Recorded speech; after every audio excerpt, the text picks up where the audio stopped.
Hi, it's mid-November, the time of the year when we dig up our dahlias before the temperatures drop too low. In this episode, Geoff is going to show you how he digs them up and gets the tubers into the greenhouse.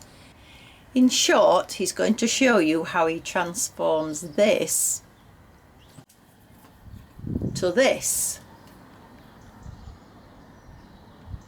and how the greenhouse changes from this empty to this Geoff's organised chaos. It's the 2nd of November. We've just had a very long wet spell. Ideally, when the pot tubers are put into the winter storage quarters, they need to be quite dry. So I've decided that the best thing to do is to cut them back a bit and to take them indoors. That way they'll dry off a bit faster, and also they won't be susceptible to frost. Frost is forecast for the next couple of nights. So the first job is to reduce the height of each plant by about 50%. So there they are after the haircut. More compost fodder. I'll now cut the string and start putting the pots into the garage. I'll now start pulling them out of the ground in the pots. So I take them out of the ground and put them into a bread tray to store in the garage. Most of the ones you take up look like this, but just occasionally you get them with the roots coming out of the bottom. You need to cut that off because you won't be able to get it out in the spring. Like so. Now you'll never know for sure whether there's a tuber in there until you look the following spring when you get them out. But I'm pretty confident there will be tubers in all those. In fact, on this one you can actually see it there through the bottom of the pot. Just occasionally you come across pot tubers that look like this. Basically the plant must have failed very early on because it's not produced a shoot, and it's very unlikely to have a tuber either. Well, surprisingly I'm wrong. There is a very small tuber there. I guess it might be viable next year, but because it's not a variety I particularly want to look after, I'm not going to bother with it. But it just goes to show that even with only a small amount of growth you can produce a tuber. So, there they were, gone. These are the pots of the ones that didn't make it, that died and didn't produce any tuber. I've counted them up. There are 25 that didn't survive, but the other 250 odd did survive. They're now in the garage where they'll probably stay until it's time to put them away for the winter. Leaving some growth on like this will make sure that the tubers continue to grow, but at the same time the plants are drying out. By the time you put them away for winter storage, it's best if the soil that they're in is slightly damp. If the soil was wet, there's a danger that the tubers would rot. Whereas if the soil was completely dry, there's a danger that it would make the tubers shrivel. So slightly damp is best.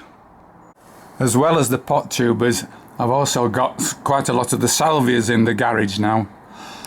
That's enabled me to clear everything out of the greenhouse, so that I've got a lot of room in there when I start digging up the tubers.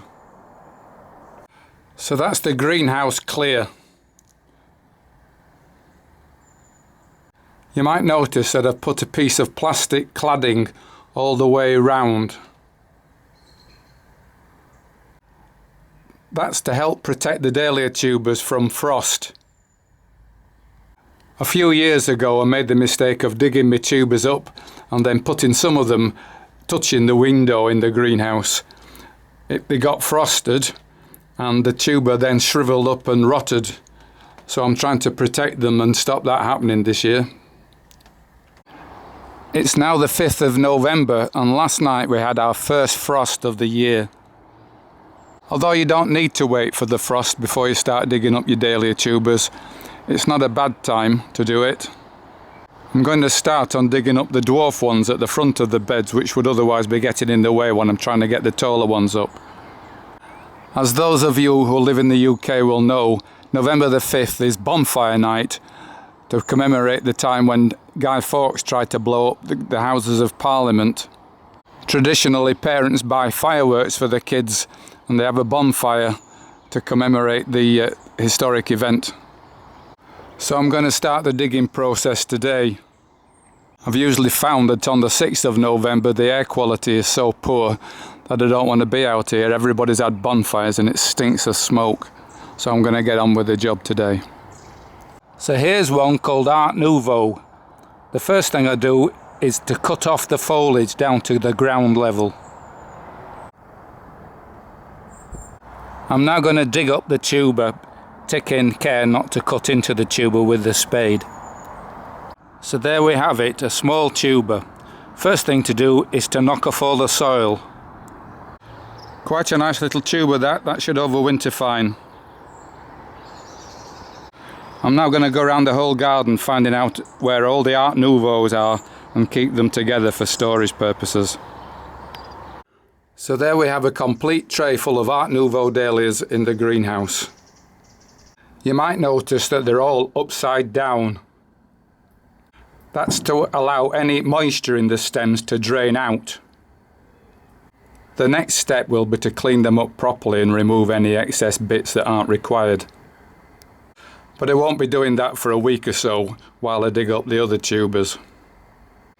In the meantime, these Art Decos can stay as they are in the greenhouse upside down, dry off, and also this will help strengthen the tubers so that when I do come to clean them up I'm less likely to break off bits that I don't want to break off. I'll be showing you how I do all that in the next video.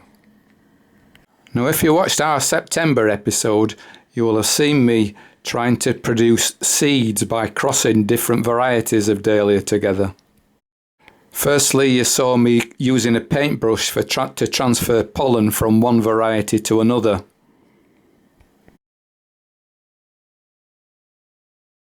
I also removed the petals from a group of cactus dahlias to expose the pollen to the bees and let the bees do the work.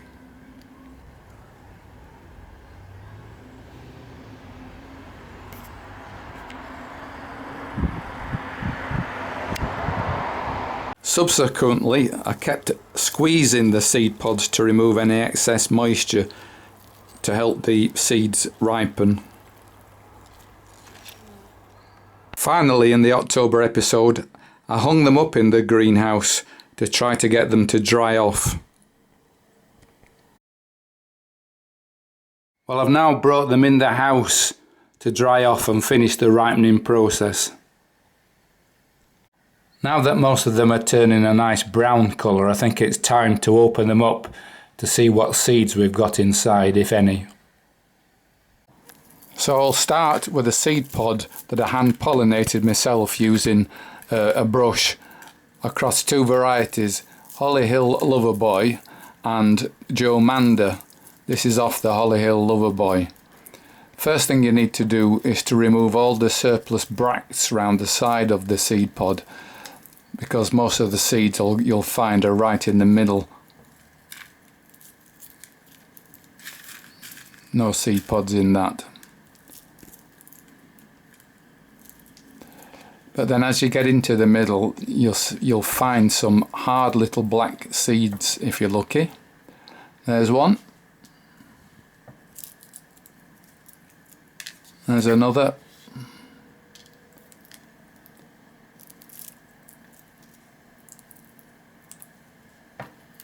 And there's another.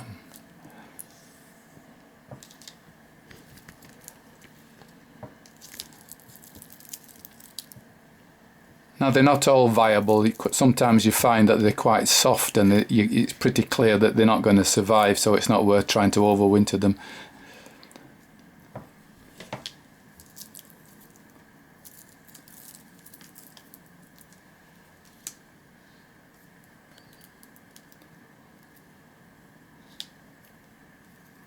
And there's another.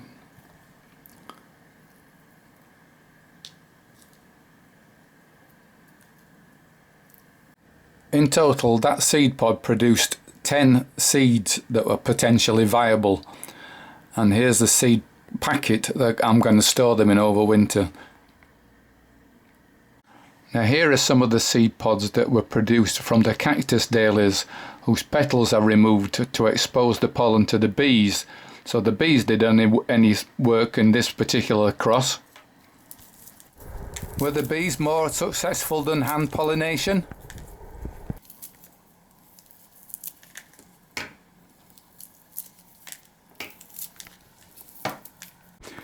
Well, from around 50 seed heads that the bees produce for me, I've got about 150 seeds. I think that's pretty good haul, don't you? But just to prove that not everything works perfectly, here's the seed head from the dahlia that I hand crossed myself using the brush at the start of this clip. I've searched and I've searched all the way through this seed head and there's not a single seed in there. In fact, it's rotten. So it doesn't always work.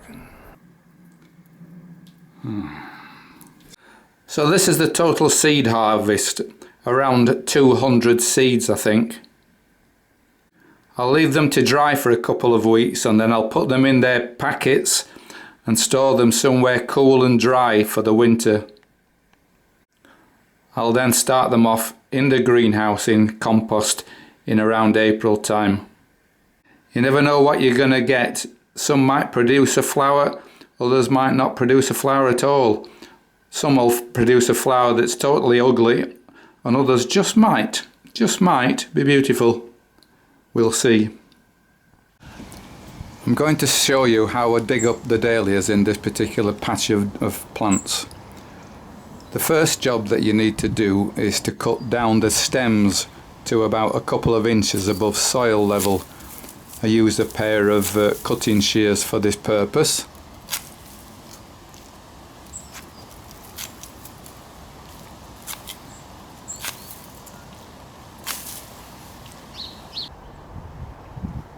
Now, past experience has taught me that dahlia tubers can grow quite deeply into the ground as well as extending several inches sideways from the stem.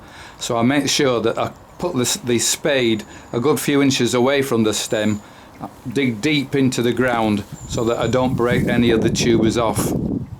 The next job is to use my fingers to remove as much surplus soil as I can. I do this gently because I'm aware that at this time, when you've just dug them up, tubers can be quite brittle.